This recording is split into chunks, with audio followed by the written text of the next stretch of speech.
जय हिंद, नमस्कार दोस्तों। स्वागत है आपका हमारे YouTube चैनल एसएससी लर्निंग लेन पर, जहां हम साथ मिलकर तैयारी करेंगे एसएससी एग्ज़ाम्स की एक नए और इंटरेस्टिंग वे में। जहां हम बात करेंगे भारत की रिच हिस्ट्री से लेकर करंट अफेयर्स तक के सारे डिस्कशंस। तो चलिए शुरू करते हैं एक नई लर्निंग की जर्नी की। हम यहाँ बात करेंगे वैदिक पीरियड के बारे में। गाइस, ये हमारा एक नया YouTube चैनल है। इस पे मैं अपनी ये पहली वीडियो डालने जा रहा हूँ। तो अगर आपको वीडियो पसंद आती है तो प्लीज़ वीडियो को लाइक शेयर कमेंट करें और साथ में सब्सक्राइब करें और बेल आइकन को दबाना ना भूलें, ताकि हमारे आने वाली अगली वीडियोस की नोटिफिकेशन सबसे पहले आप तक पहुंचे। तो चलिए गाइस, शुरू करते हैं। वैदिक पीरियड। सबसे पहले मैं बताना चाहूँगा पीरियड होता क्या है। पीरियड एक टाइमलाइन होता है, एक तरह का काल होता है, समय काल होता है, जो एक उस दौरान हुए मोमेंट्स को दर्शाता है। एग्जाम्पल के तौर पर हम आज के समय की बात करें तो अभी मोदी सरकार चल रही है। तो मोदी सरकार कब से स्टार्ट हुई? 2014 से, और अब तक 2024 चलने लग गया है, तब तक अभी मोदी मोदी सरकार चल रही है। आगे जब कभी कोई नई सरकार आती है या मोदी सरकार मतलब, मैं कोई कंट्रोवर्सी नहीं करना, कंट्रोवर्शियल नहीं होगा, कंट्रोवर्सी मत करना गाइस प्लीज़। मैं एक एग्जांपल दे रहा हूँ कि जब तक मोदी सरकार रहेगी तब तक उस समय को हम एक पीरियड का नाम दे देंगे कि ये मोदी सरकार का पीरियड टाइमलाइन था। वैसे ही वैदिक पीरियड में जितने भी हमारे टोटल चार वेद हैं, उनका संकलन हुआ, उसे हम वैदिक पीरियड कहते हैं। और इसे भी बेसिकली दो पार्ट्स में डिवाइड किया गया है। पहला है अर्ली वैदिक पीरियड, दूसरा है लेटर वैदिक पीरियड। अर्ली वैदिक पीरियड को हमारे 1500 से 1200 बीसी तक बनाया गया है, और लेटर वैदिक पीरियड में 1100 से 500 बीसी तक बनाया गया है। मैं यहाँ पर बीसी और एडी में डिफरेंस बता दूँ गाइस। बीसी का मतलब होता है before of Christ, before the birth of Jesus Christ, और एडी का मतलब होता है एनो डोमिनी। इन दोनों का हिंदी मीनिंग मतलब कि बिफोर क्राइस्ट का मतलब होता है, देखिए, ईसा मसीह के जन्म से पहले के समय को बिफोर क्राइस्ट कहा जाता है, और ईसा मसीह के जन्म के बाद के समय को एनो डोमिनी कहा जाता है। ईसा मसीह का जन्म कब हुआ? 0 पे। इससे इस तरफ का जो समय है उसे बिफोर क्राइस्ट कहा जाता है, और उसके बाद का जो समय स्टार्ट होता है उसे एनो डोमिनी कहा जाता है। तो जो बीसी का समय चलता था, ये घटते क्रम में चलता था हमेशा। मतलब कि अब आप ये जो देख रहे हैं 1500 से ये 1200, 300 साल घटते हुए दिखाया गया है। और जो इसके बीसी के बाद का जो समय है एडी का, वैसे तो इसमें एडी का भी कॉन्सेप्ट है नहीं, लेकिन मैं एडी के बारे में बता दूं कि एडी का समय फिर ईशी में कन्वर्ट हो गया। अभी तक ईशा पूर्व की बात हो रही है, आगे चल के हम ईशी में आ जाएंगे जब हम मेडिवल हिस्ट्री या मॉडर्न हिस्ट्री पढ़ेंगे तब। तो अभी बात करते हैं गाइस। तो अर्ली वैदिक पीरियड में बेसिकली हमारा जो अर्ली वैदिक पीरियड है, इसमें ऋग्वेद की संरचना हुई। फिर बाकी के बचे जो लेटर वैदिक पीरियड है, उसमें यजुर्वेद, सामवेद और अथर्ववेद की संरचना हुई। आगे चलते हैं गाइस। तो अब वेद व्यास, इनका असली नाम कृष्ण द्वैपायन था, जिसे व्यास और वेद व्यास के नाम से भी जाना जाता था। ऋषि है, सॉरी गाइस, थोड़ा नेटवर्क इशू आ गया था। हाँ, तो हम बात कर रहे थे कि इनका वेद व्यास का असली नाम कृष्ण द्वैपायन है, जिसे व्यास और वेद व्यास के नाम से भी जाना जाता है। यह एक ऋषि हैं। उन्हें हिंदू धर्म के दो सबसे महत्वपूर्ण महाकाव्यों में से एक महाभारत के पारंपरिक लेखक के रूप में जाना जाता है। उन्हें वेदों का पारंपरिक संकलन के साथ साथ पुराणों सहित अन्य महत्वपूर्ण कार्यों के लेखक के रूप में भी जाना जाता है। जो हमारे वेद व्यास यानी कि कृष्ण द्वैपायन थे, वो महाभारत के भी लेखक थे, और हमारे वेदों की संरचना भी उन्होंने ही की है। इतना क्लियर है गाइस? आइए बात करते हैं इंडो आर्यन माइग्रेशन के बारे में। इंडो आर्यन माइग्रेशन क्या था, मैं ये बता देता हूँ।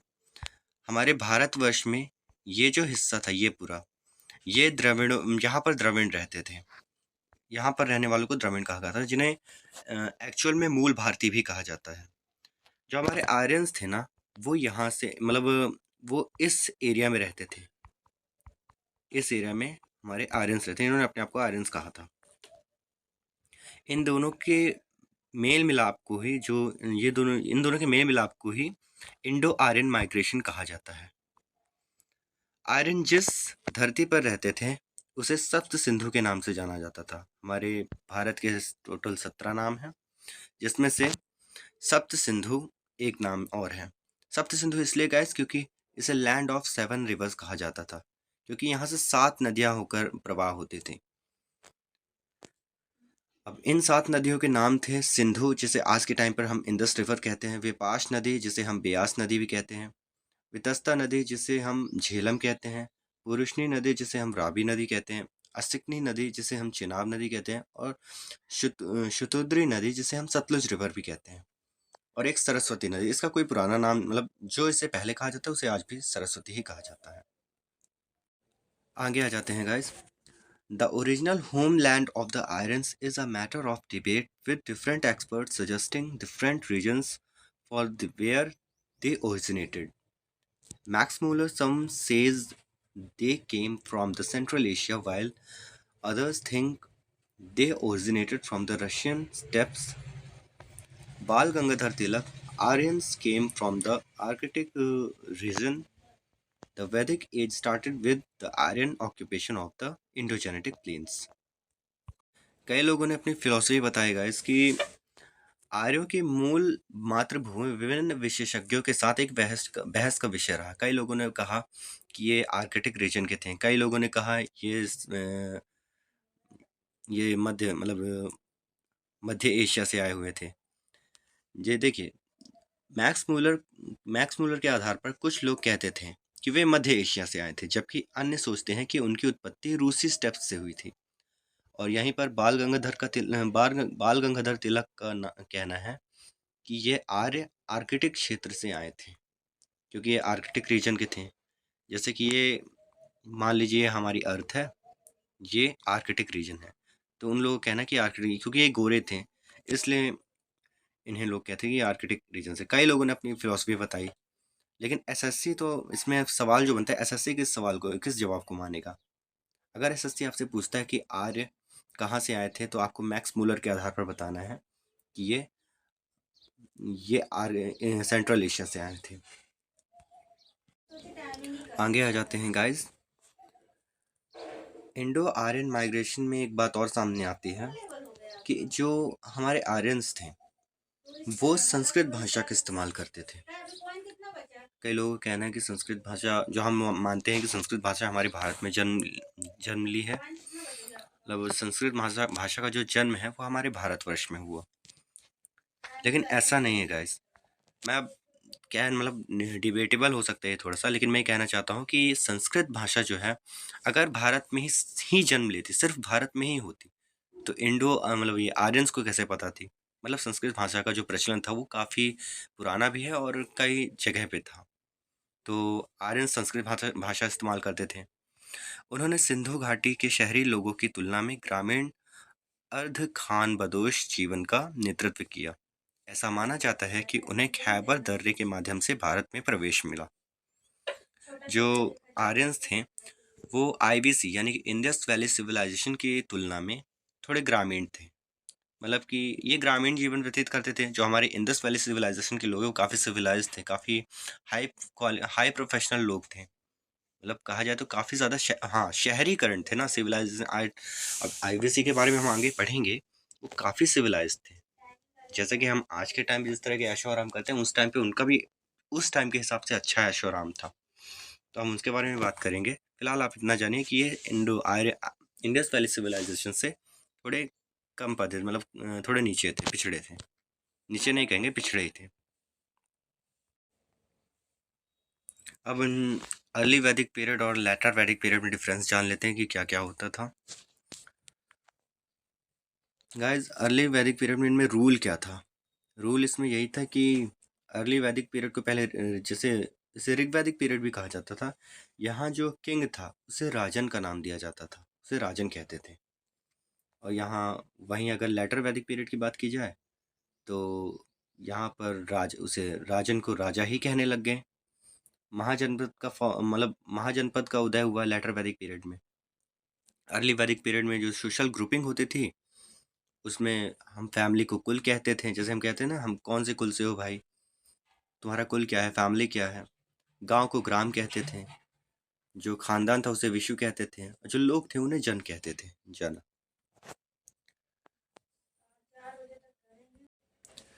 इन दोनों में एक सबसे बड़ा डिफरेंस तो यही आता है कि जो लेटर वैदिक पीरियड के लोग थे, वो शो ऑफ ज़्यादा करते थे, दिखावा, कॉम्पिटिटिव बहुत ज़्यादा हो जाते थे एज़ कम्पेयर टू अर्ली वैदिक पीरियड। ये लोग तो कुछ मतलब, ये लोग सिंपल तरीके से रहना पसंद करते थे। जैसा मतलब इन लोगों ने बनाया था, वो टाइम पीरियड ही अलग था, वो बहुत सही था। यहाँ पर आके हम जानेंगे कि ये बहुत लेटर वैदिक पीरियड में ये लोग काफ़ी ज़्यादा अंधविश्वास में भरोसा करते हैं, अंधविश्वास को बढ़ावा मिलता है, सैक्रिफाइसेस, बलि देना होता है, ये सब यहाँ पर ज़्यादा होता है लेटर वैदिक पीरियड में।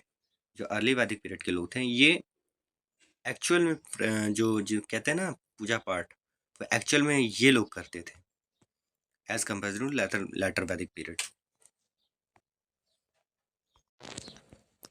जो राजा था वो अपने राज्याभिषेक के दौरान एक कंसंट्रेशन सेरेमनी करता था, जिसमें एक कहते हैं ना, जो जब राजा का राज्याभिषेक होता था तो वो एक तरह की सेरेमनी रखता था। एक विजय पेया बाजा पेया नाम का एक चैरियट रेस होती थी, रथों की जो रेस होती है वो होती थी। अश्वमेध हॉर्स सैक्रिफाइस होता था, जो घोड़े थे उनकी बलि दी जाती थी लेटर वैदिक पीरियड में। अर्ली वैदिक पीरियड में क्या होता था, ट्राइबल असेंबलीज थी, उन्हें सभा और समिति कहा जाता था। ट्राइबल जो साम्राज्य थे यानी आदिवासी साम्राज्य थे, उन्हें भारत, मत्स्य, यदुस और पुरुष कहा जाता था। लेकिन लेटर वैदिक पीरियड में सभा और समिति का मतलब इम्पोर्टेंस कम होने लग गई।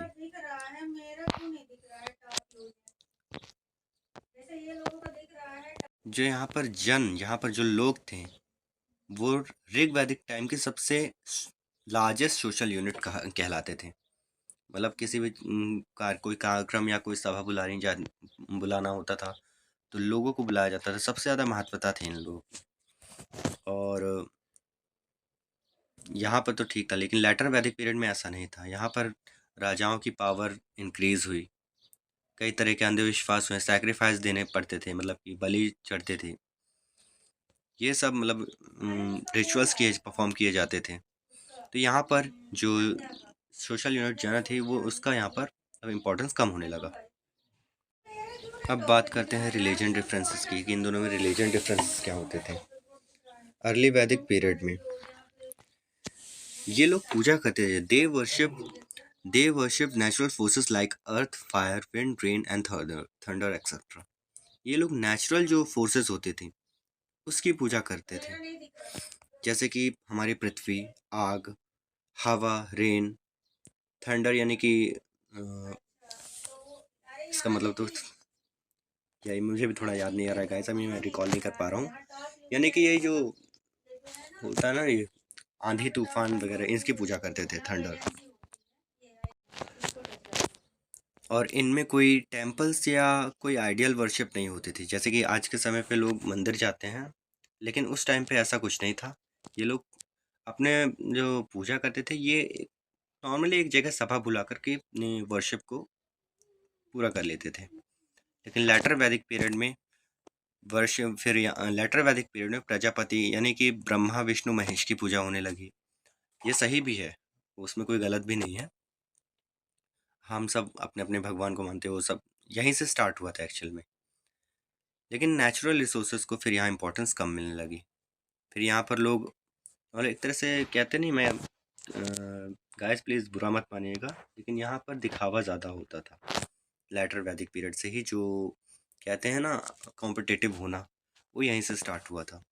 तो इसके चलते जो प्रीस्टली क्लास जो होते थे, पुजारी वर्ग, इनको ये पावरफुल होने लगे, इन्हें बढ़ावा मिलने लगा, क्योंकि इनके चलते, क्योंकि सारे मंत्र वगैरह तो इन्हें ही आते थे। तो जितना भी मतलब पूजा पाठ का था वो सब इन्हें ही आता था, तो इन्हें बढ़ावा मिलने लगा, और जातिवाद भी यहीं से ही स्टार्ट हुआ, यहीं से शुरुआत हुई जातिवाद की। अब बात करते हैं इकोनॉमिक डिफरेंसेस की। तो अर्ली वैदिक पीरियड में इनकम सोर्स था horse chariot, agriculture, river transport, animal husbandry, ये सब अर्ली वैदिक पीरियड में होता था, और बार्टर सिस्टम।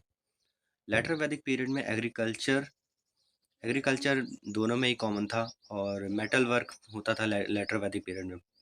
पॉटरी होते थे, जो मटके बनाते थे, पॉट बनाते थे मतलब कि, और कारपेंट्री वगैरह जो लकड़ी के सामान बनाते थे वो सब बनता था।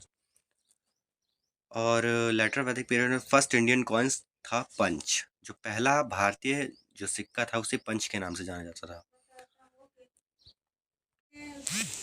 ओके गाइस, आज के सेशन को हम थोड़ा छोटा रखेंगे कि पहली वीडियो है और कहीं बोरिंग भी ना लगे, इसलिए आज के सेशन को यहीं पर एंड करते हैं।